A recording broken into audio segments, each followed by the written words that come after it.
ঘরে থাকা সামান্য উপকরণ দিয়ে আজকে তৈরি করে নিব মজাদার ফ্রাইড চিকেন। এর জন্য আমি এখানে নিয়েছি 2টি লেগ পিস, সাথে নিয়েছি 2টি সিনার মাংস। সিনার মাংসতে আমি কোনো হাড় রাখিনি। কাঁটা চামচ দিয়ে আমি একটু কেচে নিয়েছি, এতে করে মশলাটা খুব সহজে ভিতরে যেতে পারবে। এরপর দিয়ে দিব 1 চামচ গোলমরিচের গুঁড়া, 1 চামচ মরিচের গুঁড়া, 1 চামচ জিরার গুঁড়া, স্বাদ মতো লবণ, 1 চামচ আদা রসুন বাটা, 2 চামচ টক দই। এরপর দিয়ে দিব 2 টেবিল চামচ সয়া সস। আমি এখানে লাইট সয়া সসটা ব্যবহার করেছি। এরপর চিকেনের সাথে মশলাটা খুব ভালো করে মেখে নিব। মাখা হয়ে গেলে আমি এটাকে রেস্টে রেখে দিব 40 মিনিটের জন্য। আপনারা কম বেশি করে রাখতে পারেন। এরপর আমি এখানে দিয়ে দিব 1 টেবিল চামচ ময়দা। আপনারা ময়দার পরিবর্তে আটাটাও দিতে পারেন কিংবা কর্নফ্লাওয়ারও দিতে পারেন। এরপর দিয়ে দিব একটা ডিম।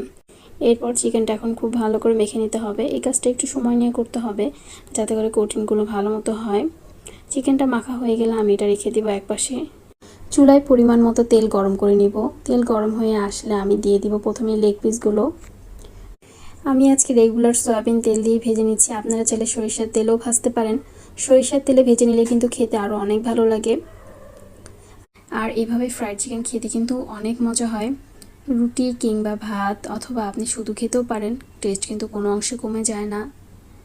আমার বাসায় প্রায় সময় আমি এই নাস্তাটা তৈরি করি, আর খেয়ে কিন্তু সবাই অনেক বেশি প্রশংসা করে। আপনারাও ট্রাই করে দেখতে পারেন। আল্লাহ হাফেজ।